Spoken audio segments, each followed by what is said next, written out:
مگر عورت چاہے کتنی ہی قربانی دینے والی ہو، شوہر کو بانٹنے کا حوصلہ اس میں نہیں ہوتا۔ یہی کشمکش زویا کو اندر ہی اندر کھا رہی تھی۔ پھر ایک دن اچانک حالات نے کروٹ لی اور زویا کی طبیعت کچھ خراب رہنے لگی۔ اسے صبح اٹھتے ہی متلی محسوس ہوتی اور چکر آتے۔ وہ کھانے کی خوشبو سے چڑنے لگی اور اس کا مزاج بھی بدلنے لگا۔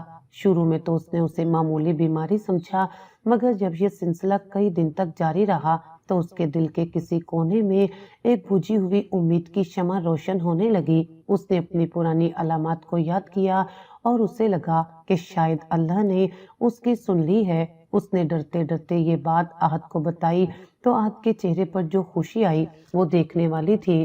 اس نے اسی وقت زویا کے سر پر ہاتھ رکھا اور شکرانے کے نفل ادا کیے۔ احد کو یقین نہیں آ رہا تھا کہ 12 سال بعد اس کے گھر میں خوشی کی دستک ہوئی ہے۔ اس نے زویا کو مکمل آرام کا مشورہ دیا اور گھر کے کام کاج سے روک دیا۔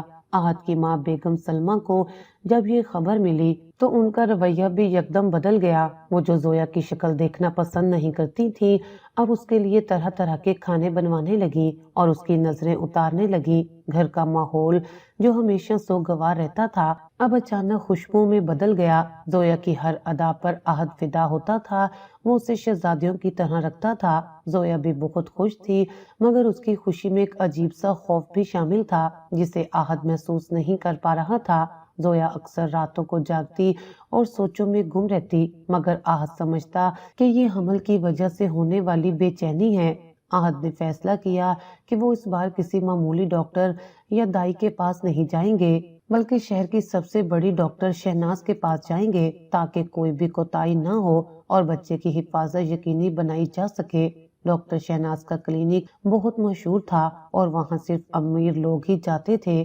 ان کی فیس بھی بہت زیادہ تھی اور اپائنٹمنٹ ملنا بھی مشکل تھا، مگر احد نے اپنے اثر و رسوخ سے اگلے ہی دن کا وقت لے لیا۔ وہ رات احد اور زویا کے لیے بہت بھاری تھی۔ احد خوشی سے نہیں سو پا رہا تھا اور زویا کروٹیں بدل رہی تھی۔ احد بار بار زویا کے پیٹ پر ہاتھ رکھتا اور مسکراتا۔ وہ آنے والے بچے کے نام سوچ رہا تھا، وہ منصوبے بنا رہا تھا کہ بچے کا کمرہ کیسا سجایا جائے گا، اسے کون سے اسکول میں داخل کروایا جائے گا۔ زویا احد کی باتیں سن کر صرف ہوں ہاں کرتی اور کوشش کرتی کہ مسکرائے، مگر اس کی مسکراہٹ اس کی آنکھوں تک نہیں پہنچ پا رہی تھی۔ صبح ہوئی تو احد نے دفتر سے چھٹی کر لی۔ اس نے زویا کو تیار ہونے کا کہا۔ زویا نے اپنا پسندیدہ ہلکے گلابی رنگ کا سوٹ پہنا اور اپنے آپ کو آئینے میں دیکھا۔ اس کے چہرے پر زردی تھی اور آنکھوں کے گرد ہلکے تھے، مگر احد کی محبت بھری نظروں نے اسے دنیا کی حسین ترین عورت بنا دیا تھا۔ احد اسے سہارا دے کر گاڑی تک لایا اور اسے بہت احتیاط سے بٹھایا جیسے وہ کانچ کی گڑیا ہو۔ گاڑی میں بیٹھتے ہی احد نے زویا کا ہاتھ تھام لیا اور کہا، زویا، آج کا دن ہماری زندگی کا سب سے بڑا دن ہے۔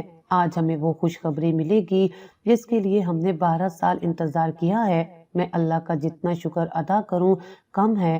زویا نے احد کا ہاتھ دبایا اور کھڑکی سے باہر دیکھنے لگی۔ باہر موسم بہت خوشگوار تھا، ٹھنڈی ہوا چل رہی تھی اور آسمان پر بادل چھائے ہوئے تھے، مگر زویا کے اندر ایک طوفان برپا تھا۔ ہسپتال کا راستہ اسے بہت طویل لگ رہا تھا۔ ہر گزرتے لمحے کے ساتھ اس کے دل کی دھڑکن تیز ہوتی جا رہی تھی۔ احد مسلسل باتیں کیے جا رہا تھا۔ وہ اتنا خوش تھا کہ اسے زویا کی خاموشی محسوس ہی نہیں ہو رہی تھی۔ وہ بتا رہا تھا کہ اس نے اپنی ماں سے کہہ دیا ہے کہ اگر لڑکا ہوا تو نام حیان رکھیں گے اور اگر لڑکی ہوئی تو نام عائزہ رکھیں گے۔ وہ اپنی ہی دنیا میں مگن تھا۔ آخر کار گاڑی ہسپتال کی عالیشان عمارت کے سامنے رکی۔ یہ شہر کا سب سے مہنگا ہسپتال تھا، جہاں صفائی کا بہترین انتظام تھا اور عملہ بھی بہت تمیزدار تھا۔ احد نے گاڑی پارک کی اور زویا کو لے کر اندر گیا۔ استقبالیہ پر موجود لڑکی نے ان کا اندراج کیا اور انہیں انتظار گاہ میں بیٹھنے کا کہا۔ انتظار گاہ میں پہلے سے ہی کئی جوڑے موجود تھے۔ کچھ کے چہروں پر پریشانی تھی اور کچھ خوش تھے۔ ایک طرف ایک عورت اپنے نوزائیدہ بچے کو دودھ پلا رہی تھی۔ احد کی نظریں اس بچے پر جم گئی اور اس کے ہونٹوں پر مسکراہٹ پھیل گئی۔ اس نے زویا کو کونی ماری اور اشارے سے وہ بچہ دکھایا۔ زویا نے بھی اس بچے کو دیکھا، مگر فوراً نظریں ہٹا لی۔ اس کے ماتھے پر پسینہ آ رہا تھا، حالانکہ وہاں پر ایئر کنڈیشنر چل رہا تھا۔ احد نے محسوس کیا کہ زویا کا ہاتھ ٹھنڈا ہو رہا ہے۔ اس نے فکر مندی سے پوچھا، زویا تم ٹھیک ہو نا؟ گھبراؤ مت، ڈاکٹر شہناز بہت اچھی ہیں، سب ٹھیک ہوگا۔ زویا نے بامشکل سر ہلایا اور پانی مانگا۔ آہد فوراً اٹھا اور پانی کا گلاس لے کر آیا۔ زویا نے ایک ہی سانس میں سارا پانی پی لیا۔ اس کا حلق خشک ہو رہا تھا۔ انتظار کی گھڑیاں بہت کٹھن تھی۔ ہر نام پکارے جانے پر آہد چونک جاتا۔ آخر کار نرس نے آواز دی، مسز زویا آہد۔ آہد نے فوراً زویا کو اٹھایا اور ڈاکٹر کے کمرے کی طرف بڑھا۔ ڈاکٹر کا کمرہ بہت کشادہ اور روشن تھا۔ ڈاکٹر شہناز اپنی کرسی پر بیٹھی تھی۔ ان کی عمر 50 کے لگ بھگ تھی اور چہرے پر سنجیدگی اور تجربے کے آثار تھے۔ انہوں نے مسکرا کر آہد اور زویا کا استقبال کیا اور بیٹھنے کا اشارہ کیا۔ آہد نے بیٹھتے ہی ڈاکٹر کو بتایا کہ ڈاکٹر صاحبہ، ہماری شادی کو 12 سال ہو گئے ہیں اور ہم اولاد کے لیے ترس گئے ہیں۔ اب اللہ نے امید لگائی ہے۔ زویا کی طبیعت کچھ دنوں سے ایسی ہے جیسی امید سے خواتین کی ہوتی ہے۔ ہم نے گھر پر ٹیسٹ نہیں کیا، سیدھا آپ کے پاس آ گئے تاکہ تسلی ہو جائے۔ ڈاکٹر شہناز نے آہد کی باتیں غور سے سنی اور پھر زویا کی طرف متوجہ ہوئی۔ انہوں نے زویا سے کچھ سوالات کیے کہ اسے کیا محسوس ہوتا ہے اور اسے کس قسم کا درد ہوتا ہے۔ زویا نے دھیمی آواز میں جوابات دیے، مگر اس کی آواز میں وہ اعتماد نہیں تھا جو ایک خوشخبری سنانے والی عورت کا ہوتا ہے۔ ڈاکٹر نے کچھ نوٹس لیے اور پھر نرس سے کہا کہ مریضہ کو الٹرا ساؤنڈ کے لیے تیار کرو۔ ڈاکٹر نے آہد سے کہا، آپ باہر انتظار کریں، میں معائنہ کر کے آپ کو بتاتی ہوں۔ آہد باہر جانے کے لیے اٹھا تو اس نے زویا کو تسلی دی اور کہا، میں یہیں باہر ہوں، ڈرنا مت۔ زویا نرس کے ساتھ اندرونی کمرے میں چلی گئی جہاں الٹرا ساؤنڈ کی مشین رکھی تھی۔ زویا اس اسٹریچر نما بستر پر لیٹ گئی اور اپنی آنکھیں بند کر لی۔ اس کا دل اتنی زور سے دھڑک رہا تھا کہ اسے اپنی دھڑکن اپنے کانوں میں سنائی دے رہی تھی۔ ڈاکٹر شہناز اندر آئیں اور انہوں نے مشین آن کی۔ انہوں نے زویا کے پیٹ پر جل لگایا اور آلہ گھمانا شروع کیا۔ کمرے میں صرف مشین کی ہلکی سی آواز تھی۔ زویا نے آنکھیں کھول کر اسکرین کی طرف دیکھنے کی ہمت نہیں کی، وہ بس چھت کو گھورتی رہی۔ ڈاکٹر شہناز کی نظریں اسکرین پر جمی تھی۔ شروع میں ان کے چہرے پر معمول کے تاثرات تھے، مگر جیسے جیسے وہ معائنہ کرتی گئیں ان کے ماتھے پر شکنیں نمودار ہونے لگیں۔ انہوں نے مشین کے بٹن دبائے اور تصویر کو بڑا کر کے دیکھا۔ انہوں نے زویا کے پیٹ پر آلہ تھوڑا دبا کر چیک کیا اور پھر ایک گہری نظر زویا کے چہرے پر ڈالی۔ زویا نے کن اکھیوں سے ڈاکٹر کو دیکھا اور ڈاکٹر کے بدلتے ہوئے تاثرات دیکھ کر اس کا خون خشک ہونے لگا۔ ڈاکٹر نے کچھ نہیں کہا، بس مشین بند کی اور نرس کو اشارہ کیا کہ صفائی کر دے۔ زویا اٹھ کر بیٹھ گئی اور اپنے کپڑے درست کرنے لگی۔ اس نے لرزتی ہوئی آواز میں پوچھا، ڈاکٹر صاحبہ سب ٹھیک ہے نا؟ بچہ ٹھیک ہے نا؟ ڈاکٹر شہناز نے ایک عجیب سی نگاہ زویا پر ڈالی جس میں غصہ، حیرت اور افسوس سب کچھ شامل تھا، مگر انہوں نے زویا کے سوال کا براہ راست جواب نہیں دیا بلکہ سرد لہجے میں کہا، تم باہر جا کر بیٹھو، میں تمہارے شوہر سے بات کروں گی۔ زویا کے پیروں تلے سے زمین نکل گئی۔ اسے سمجھ آ گیا کہ کچھ بہت غلط ہو گیا ہے، مگر وہ خاموش رہی۔ وہ لڑکھڑاتے قدموں سے کمرے سے باہر نکلی جہاں آہد بے چینی سے ٹہل رہا تھا۔ آہد نے زویا کو دیکھتے ہی پوچھا، کیا ہوا؟ ڈاکٹر نے کیا کہا؟ مبارکباد دی۔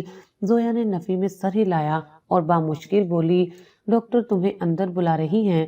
آہد کے چہرے پر تفکر کے سائے لہرائے، مگر اس نے خود کو تسلی دی کہ شاید کوئی دوا لکھوانی ہوگی یا کوئی احتیاط بتانی ہوگی۔ آہد نے زویا کو کرسی پر بٹھایا اور خود ڈاکٹر کے کمرے میں داخل ہو گیا۔ زویا باہر کرسی پر بیٹھ گئی اور اس کی نظریں اس بند دروازے پر جم گئیں جس کے پیچھے اس کی 12 سالہ ازواجی زندگی کا فیصلہ ہونے والا تھا۔ اسے لگ رہا تھا کہ وقت تھم گیا ہے۔ آس پاس گزرنے والے لوگ اسے دھندلے سے سائے کی طرح لگ رہے تھے۔ اس کے کانوں میں سائیں سائیں ہو رہی تھی۔ ادھر ڈاکٹر کے کمرے میں آہد داخل ہوا تو ڈاکٹر شہناز اپنی کرسی پر بیٹھی فائل میں کچھ لکھ رہی تھی۔ انہوں نے آہد کو بیٹھنے کا اشارہ کیا۔ آہد بیٹھ گیا اور اس کا دل زور زور سے دھڑکنے لگا۔ اس نے ڈاکٹر کے چہرے کو پڑھنے کی کوشش کی، مگر ڈاکٹر کا چہرہ اسپاٹ تھا۔ ڈاکٹر نے اینک اتاری اور میز پر رکھی اور پھر آہد کی آنکھوں میں آنکھیں ڈال کر دیکھا۔ ڈاکٹر نے گہرا سانس لیا اور کہا، مسٹر آہد، میں نے آپ کی بیوی کا تفصیلی معائنہ کیا ہے اور الٹرا ساؤنڈ بھی کیا ہے۔ آپ لوگ 12 سال سے اولاد کا انتظار کر رہے ہیں اور آپ بہت امید لے کر یہاں آئے ہیں۔